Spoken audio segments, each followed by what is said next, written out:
Hello and welcome. Today we are going to make animals out of Sculpey clay. Sculpey is just a brand name for a polymer clay, which is a clay that can bake in your oven. Now what I'm doing right here is I'm getting my clay ready. When you get it, it'll be in a block, and it's not going to work very well unless you get it really nice and warm.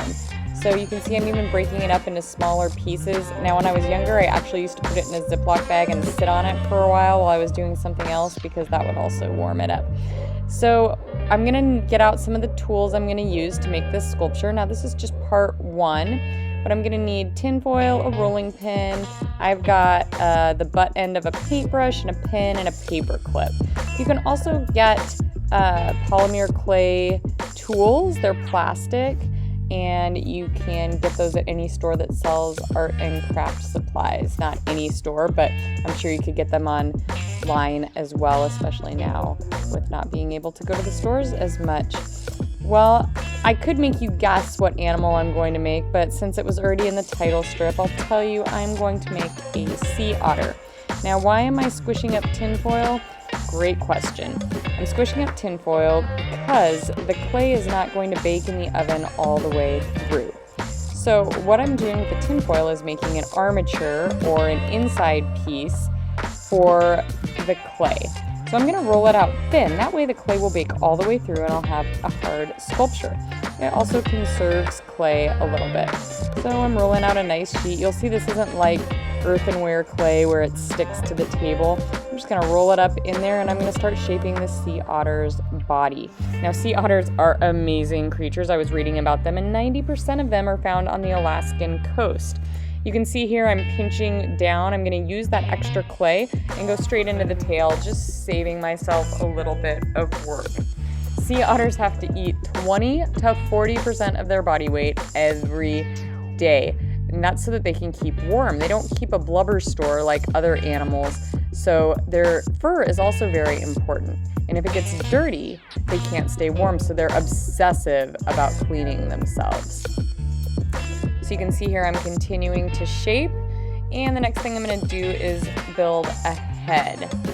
Otters can hold their breath for 8 minutes under the water, and they are also essential. That's right, otters are an essential animal, and that's because they control the urchin population, which makes the kelp population thrive. So otters are also super smart. They're one of the only mammals that uses a tool. They usually use rocks to crack open sea urchins. Now, where does an otter keep a tool, you might ask? Well, I'm going to tell you. The otter keeps their tool in a little pouch under its armpit, and in that pocket, it'll keep its tools and some of the food that it's going to eat. So if it gets hungry, it just reaches in its armpit and pulls out a little snack and cracks it open. All right, now here I've made the armature for the otter's head out of tin foil. And I think I actually ended up making this a little bit big, so I kind of had this battle between the body and the head, trying to make the body bigger and the head smaller. Here's another interesting otter fact. Groups of otters are called rafts, and they're called rafts apparently because groups of them will wrap themselves up together with seaweed, and they kind of look like a raft. Also heard rumors they can juggle, or at least play keep away. And they hold paws sometimes to keep from floating apart in the water. They're just so dang cute, but they are kind of dangerous, so you are supposed to stay 60 feet away from them at all times. I encourage you to research the animal you choose to make as well. I just kind of pinched some little ears on there, and I want to make this as three-dimensional as possible because then it's going to look even cuter.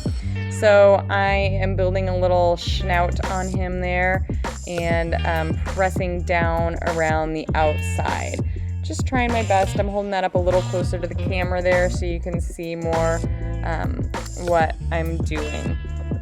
I don't know if I told you this one or not, but the otter can hold its breath for 8 minutes under the water, which is way longer than most other animals its size.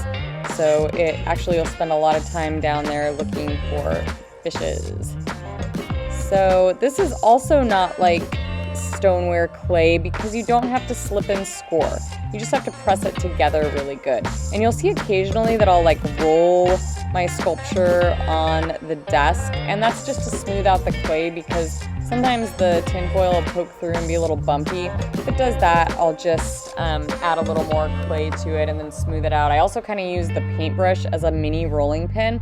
I'm just pinching off some of the extra clay. I really don't want a lot of heavy extra clay on this guy. So that is why I am doing that. You can also use wooden sticks for part of your armature. Anything that could bake in the oven at 350 degrees for like 20 minutes and won't catch on fire, you can use as an armature. So make sure you look it up first though, or email me before you try something that you're not sure about. There, I'm fattening him up a little bit. He just had his meal, got 40% of his weight on him there.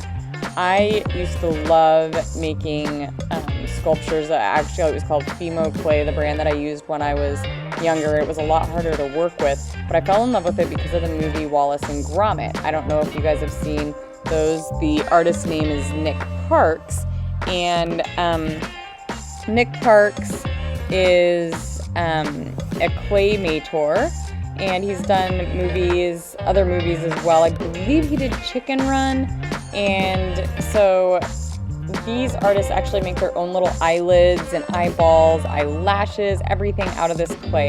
And that's why I have a pin, because I do love detail work, which will be part 2.